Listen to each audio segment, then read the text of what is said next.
Assalamualaikum dear students. As you see today topic that is rivers and lakes of Australia. तो आपने देखा हम physiography पढ़ रही है, वेस्टर्न प्लेटो, ईस्टर्न हाईलैंड्स आपने पढ़ा और उसके अलावा हमने पढ़ा सेंट्रल लोलैंड्स। तो ये फिजियोग्राफिक यूनिट्स थे। तो उसमें आपने पढ़ा आर्टिशियन वेल आर्टिशियन एरिया वगैरह कौन सा है, जो ये सेंट्रल लोलैंड्स में आप देखो एक pervious rocks है situated between the impervious rocks. A layer of pervious rocks situated and forms the aquifer, forms the well that is known as the artesian well or artesian this area. तो अब हम reverse lakhs पे जाएंगे बेटा। तो you see that is the Australia is the world driest continent. ये driest continent में आता है।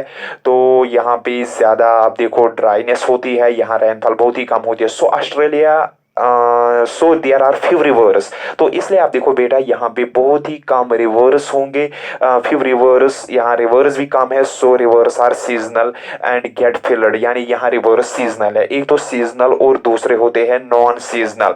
जो reverse through out the year उनमें फ्लो रहेगा, उनमें का पानी कम नहीं होगा, एक सीजन में होंगे वो अलाइव और दूसरे सीजन में नहीं होंगे, तो हम उनको बोलते हैं सीजनल रिवर्स। मतलब जिस रिवर में आप देखो रेनी सीजन में पानी फ्लो होगा, वहां पानी होगा, उसको बोलते हैं हम, और दूसरे सीजन ड्राई सीजन में नहीं होगा, हम उसको बोलते हैं सीजनल रिवर, क्योंकि ये एक ही सीजन में चल रहा है। लेकिन अगर रिवर आप देखो पूरे साल चलता रहेगा, फ्लो होता रहेगा, हम उनको बोलते हैं नॉन सीजनल या पेरिनियल रिवर्स। नॉन यानी पेरिनियल एंड नॉन पेरिनियल, और या seasonal and non seasonal rivers. तो यहाँ बहुत सारे नॉन पेरिनियल रिवर्स है या सीजनल रिवर्स है। तो अगर हम रिवर्स में देखेंगे, Murray and darling reverse is the biggest drainage system of Australia. तो बेटा जो मुर्रे और डार्लिंग रिवर है, ये दो रिवर्स है, ये सबसे बड़ा ड्रेनेज सिस्टम बनाते हैं। ये लार्ज एरिया को, drainage means the area drained by these rivers, यानी जितना ये एरिया को ड्रेन कर रही है, ये लार्जेस्ट रिवर ड्रेनेज सिस्टम बनाते हैं। Murray is the longest perennial flowing river of Australia. लेकिन जो सबसे बड़ा लॉन्गेस्ट रिवर है ऑस्ट्रेलिया का, लेकिन पेरिनियल, मैंने बोला यहाँ पेरिनियल बहुत ही कम है, यहाँ सीजनल रिवर ज्यादा है। लेकिन एक रिवर यहाँ पे पेरिनियल रिवर है, मुरे रिवर। तो अगर बेटा कभी बोला जाएगा कि मुरे रिवर पेरिनियल है, नॉन पेरिनियल, ये परमानेंट रिवर है, Murray is a longest permanent river. तो बेटा जो ये मुरे रिवर है, ये permanently flowing river of Australia है एंड 20 किलोमीटर्स है। ये 2520 किलोमीटर्स की लेंथ पे है। And river Darling is the country's longest river. अब मैं दोनों को लॉन्गेस्ट बोल रहा हूं, वो 2739 है। तो आप देखो डाटा से यही तो बड़ा है इससे। ये बेटा रिवर, ये जो रिवर है मुरे रिवर 2520 है, और ये रिवर आप देखो 2739 है। अगर हम जनरल में बोलेंगे कौन सा रिवर है लॉन्गेस्ट, तो डेट इज द वो डार्लिंग रिवर है। मुरे उससे छोटा है, मुरे उससे छोटा है, लेकिन मैंने दोनों को लॉन्गेस्ट लाया। क्यों?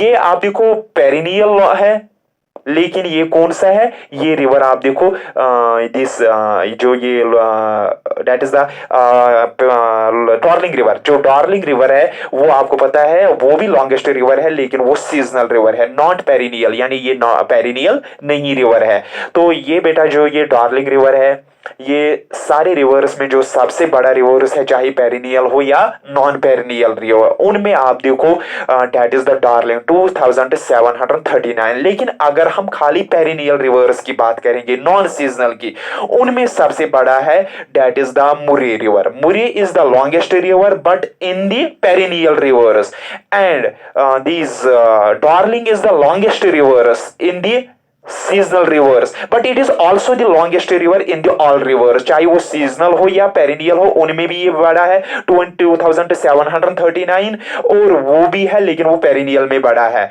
तो ये दो रिवर्स है, लेकिन उसके अलावा यहाँ बहुत ही कम रिवर्स है, और वो भी जो रिवर्स है वो जनरली, वो जितने भी रिवर्स है वो जनरली आप देखो सीजनल है, वो एक सीजन में होते हैं और दूसरे सीजन में, और पर्टिकुलरली किस सीजन में होते हैं? Most of Australian rivers are in the summer season, यानी यहाँ कुछ रिवर्स पैदा होते हैं समर सीजन में, और उसके बाद जब यहाँ समर सीजन में यानी रेनफॉल वगैरह होती है, तो बहुत सारे सीजनल रिवर्स वजूद में आते हैं, जबकि वो रिवर्स उसके बाद आप देखो खत्म हो जाते हैं ड्राई सीजन में। अगर हम बात करेंगे दैट इज द जो इन रिवर्स की आप देखो ट्राइब्यूटरीज है, मुरे रिवर और दिस मुरे रिवर, और उसके अलावा अगर हम देखेंगे जो डार्लिंग रिवर है, मुरे और डार्लिंग रिवर की जो ट्राइब्यूटरीज है, इनकी बहुत सारी ट्राइब्यूटरीज है, दैट इज द मोरम बिडजी है, लच लॉन है, वो भी आप देखो इन ही की ट्राइब्यूटरीज है, वो भी जनरली सीजनल है, और वो इस रीजन से आप देखो ऑस्ट्रेलियन एल्पस से ऑरिजिनेट होते हैं। तो ये था रिवर्स के बारे में। तो यहाँ ज्यादा रिवर्स नहीं है। सबसे बड़ा इंपॉर्टेंट ड्रेनेज सिस्टम जो बेटा आपको याद रखना है, Australia has the important drainage system that is the Murray and Darling river. Murray is the that is the perennial river, longest perennial river 2520, and Darling is the longest river but seasonal river 2730, लेकिन वो overall reverse में भी longest river है। उसके अलावा आप देखो मुरम्बिडजी है या लचलान रिवर्स है, वो भी आप देखो ऑस्ट्रेलिया के इन ईस्टर्न हाईलैंड से ये ऑरिजिनेट होती है। ये रिवर्स ऑस्ट्रेलिया के ईस्टर्न हाईलैंड, जो आपने फिजियोग्राफिक ईस्टर्न कोस्ट पे या ग्रेट डिवाइडिंग रेंज पढ़ा, तो उसी कोस्ट से ये बेटा ऑरिजिनेट होते हैं और आगे जाके आप देखो साउदर्न ओशन में ये चले जाते हैं। now अगर हम बात करेंगे लेक्स की, क्योंकि हमारा ऊपर टॉपिक है रिवर्स एंड लेक्स है, तो अगर हम लेक्स को देखेंगे, जो ऑस्ट्रेलिया के लेक्स है, most of Australian lakes are shallow. यहाँ लेक जो है वो ज्यादा डीप नहीं है, शैलो ही है, एंड सॉल्ट वाटर लेक्स है। यहाँ आपको बहुत ज्यादा सॉल्ट वाटर लेक्स मिलेंगे ऑस्ट्रेलिया में। The largest of them are lake Eyre, यानी आप देखो जो लेक आयरी है वो लार्जेस्ट लेक है। Lake Eyre is the name of largest lake. ये एक बड़ी लेक है ऑस्ट्रेलिया में, तो इसको बोला जाता है लेक आयर। और ये लेक जो ओवरऑल जितने भी लेक्स है वो शैलो ही है, वो बड़े नहीं है, और वो ज्यादा आप देखो कौन से लेक्स है, that is the salt water lakes है। उन्हीं में अगर हम देखेंगे एक लेक आयर है और लेक टोरिनस है, और उसके अलावा अगर हम देखेंगे लेक गिरदनर है और lake Frome, lake Gairdner, lake Frome. तो ये बेटा आप देखो लेक आयर है, लेक टोरिनस है, लेक गिरदनर है और लेक फ्रोम, ये लेक्स ऑस्ट्रेलिया में पाए जाते हैं। ये सॉल्टेड वाटर लेक्स है, इनमें ये कुछ बड़े बड़े लेक्स है। A large number of lakes of Australia have been artificially created. तो बेटा अगर हम देखेंगे जो ऑस्ट्रेलिया के लेक्स है, वो बहुत ज्यादा लेक्स यहाँ आर्टिफिशियली क्रिएटेड है, नेचुरली, क्योंकि हम कभी आर्टिफिशियल लेक भी बनाते हैं नेचुरली, लेकिन बहुत सारे लेक्स आपको क्या मिलेंगे, आर्टिफिशियली क्रिएटेड। यानी यहां आपको लेक्स आर्टिफिशियली क्रिएटेड मिलेंगे। ऑस्ट्रेलिया में बहुत सारे लेक्स आपको आर्टिफिशियली क्रिएटेड मिलेंगे। पर्टिकुलरली अगर हम बात करेंगे यहाँ पे जो आर्टिफिशियली क्रिएटेड है, लेक आर्गयाल अगर हम देखेंगे उनमें है, एक मिनट बेटा, दैट इज द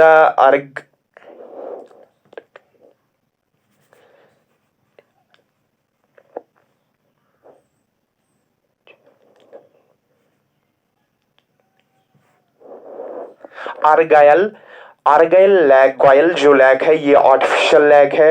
और उसके अलावा in the western Australia and lake Gordon in the Tasmania, और ये आपको पता है ये वेस्ट ऑस्ट्रेलिया में है जो एक स्टेट है। और लेक उसके अलावा एक और लेक है, लेक गोडान, ये लेक गोडान आपको अस्मानिया में, ये लेक गोडान आपको अस्मानिया में मिलेंगे। तो बेटा आपको लेक्स तो यहाँ ज्यादा आपको शैलो मिलेंगे, सॉल्टेड वाटर लेक मिलेंगे, आयरी लेक मिलेंगे, या उसके अलावा आप देखो फ्यूम लेक मिलेगी आपको, या उसके अलावा अगर हम देखेंगे टोरिनस लेक, ये फ्यू लेक्स है। उसके अलावा आप देखो बहुत सारी आर्टिफिशियली लेक्स है, जैसे आर्गायल लेक है वेस्ट ऑस्ट्रेलिया में है, और गोडान लेक है ये अस्मानिया में पाई जाती है, ये आर्टिफिशियली लेक है। Large supply of underground are plentiful in the artesian basin. आपको पता है कि जो मैंने कल आपको आर्टिफिशियन बेसन बोला, आर्टिफिशियन बेसन एक्चुअली लो लैंड्स में है।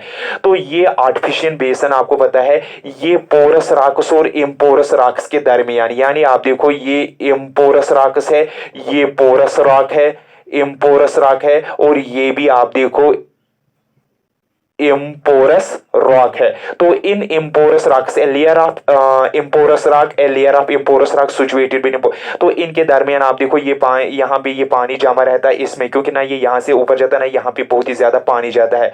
तो यहाँ नीचे आप देखो इस एरिया में, इस आर्शियन बेसन में, इसको हम बोलेंगे आर्शियन बेसन, यानी ये वो एरिया होता है where there is the lake situated, where there are the rocks, porous rock situated between two imporous rocks, तो उसको बोला जाता है ये आर्टिफिशियल बेसन। आपको पता है कहां पे लाई कर रहा है? ये सेंट्रल लोलैंड्स फिजियोग्राफिक यूनिट में लाई कर रहा है। तो वहां बहुत ही ज्यादा वाटर है, इसमें प्लेंटीफुल वाटर है, लेकिन ये वाटर ज्यादा आपको वहां पे मिलेगा क्या? अंडरग्राउंड की मैं बात कर रहा हूं। इस एक्यूफायर में, इस रिजर्वियर में नीचे जो आपको पानी मिलेगा अंडरग्राउंड में, वो ज्यादा पानी आपको कहां मिलेगा? आर्शियन बेसन में। आर्शियन बेसन वो एरिया होता है जहां पे आप देखो रॉक्स, दो रॉक्स के दरमियान, यानी एक लेयर ऑफ सरफेस पे होगा वो इम्पोरस होगा, नीचे फिर पोरस होगा, फिर नीचे इम्पोरस। तो वहां पोरस रॉक में आप देखो बहुत ज्यादा पानी जमा रहता है उस लेयर में, उसको बोलते हैं हम एक्वीफायर। उस एक्वीफायर में जब पानी जमा रहता है वो वही पानी हम इस्तेमाल करते हैं किसके लिए? हम उसको वेल के जरिए बाहर निकालते हैं और उसको बोलते हैं आर्शियन वेल, और जो वहां एक्वीफायर तक जाता है वो वेल, और फिर वहां से पानी ऊपर आता है। तो ये पानी आप देखो थोड़ा सॉल्टी होता है क्योंकि यहां जमीन के अंदर इसको मिनरल्स निकलते हैं। तो यही पानी आपको आर्शियन बेसन में बहुत ही अंडरग्राउंड वाटर आपको मिलेगा इसमें, लेकिन अनसुटेबल फॉर इरिगेशन, क्योंकि वो ह्यूमन कंजप्शन इरिगेशन के लिए अनसुटेबल होगा। क्यों बेटा अनसुटेबल होता है? क्योंकि इसमें हाई मिनरल कॉन्सेंट्रेशन होती है, इसमें साल्ट ज्यादा होती है जो लैंड को सैलाइन बनाते हैं, जो हमारी क्रॉप कल्टीवेशन को या हम देखें इंडस्ट्रियल यूजेज के लिए सही नहीं है, वहां पे प्रॉब्लम कर रहा है। Human consumption it however used as a drinking water for livestock mainly cattle and sheep, लेकिन हम इसको कभी करते हैं कैटल शीप के लिए इस्तेमाल करते हैं, लेकिन जनरली आप देखो इस ऑस्ट्रेलिया में जो बहुत ज्यादा पानी मिल रहा है वो आपको आर्शियन बेसन में मिलेगा। तो great Artesian basin underlies about the 22% of the Australia.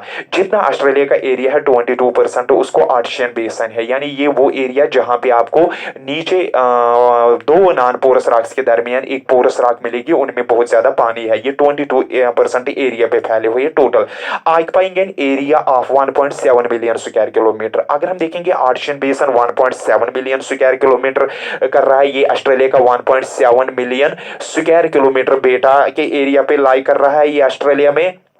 It lies beneath the arid and semi-arid parts of Queensland. ये आर्शियन बेसन आपको क्वींसलैंड में मिलेगा, न्यू साउथ वेल्स में, साउथ ऑस्ट्रेलिया में और नॉर्दर्न टेरिटरी में आपको ये मिलेंगे। जो है मैंने कल आपको बोला कि लोलैंड से, सेंट्रल लोलैंड से वो आर्शियन ही बेसन है एक्चुअली है। तो उसके अलावा आप देखो जो ये आर्शियन बेसन से जनरली वाटर निकाला जाता है, हम इसको अंडरग्राउंड वाटर भी बोलेंगे। ये कंजप्शन के लिए सही नहीं होता है क्योंकि इसमें मिनरल कंटेंट सॉल्ट ज्यादा होते हैं, ना इंडस्ट्रीज के लिए, ना इरिगेशन के लिए, ना आप देखो होम एंड ड्रिंकिंग वगैरह के लिए, लेकिन एनिमल्स वगैरह के लिए हम इसको इस्तेमाल करते हैं। और उसके अलावा देखो यहाँ बहुत सारे वाटर लैक्स जो है वो शैलो वाटर लैक्स है, सॉल्टेड वाटर लैक्स है। अगर name the lakes of Eyre lake है, फ्रोम FROME फ्रोम है, टोरनस है, TURRENS टोरनस है, या गिरित नारा लैक्स है। उसके अलावा बहुत सारे आर्टिफिशियल क्रिएटेड है लैक, आर्गयल है लैक है। तो ये कुछ लैक्स है जो ऑस्ट्रेलिया में आपको पता है कि जिनको आर्टिफिशियली क्रिएट किया गया है। तो ये कुछ लैक्स और रिवर्स, और यहाँ बहुत ही कम रिवर्स ऑस्ट्रेलिया में है। पर्टिकुलरली अगर बात करेंगे यहाँ सबसे इंपॉर्टेंट जो drainage system Murray and Darling. Murray is the this longest river but perennial river, and Darling is the also longest river 27 kilometres की 39 to 739 kilometre, but it is the seasonal river. और ये rivers आप देखो eastern highland से originate होके south ocean में चले जाते हैं। So this was the rivers and lakes of Australia.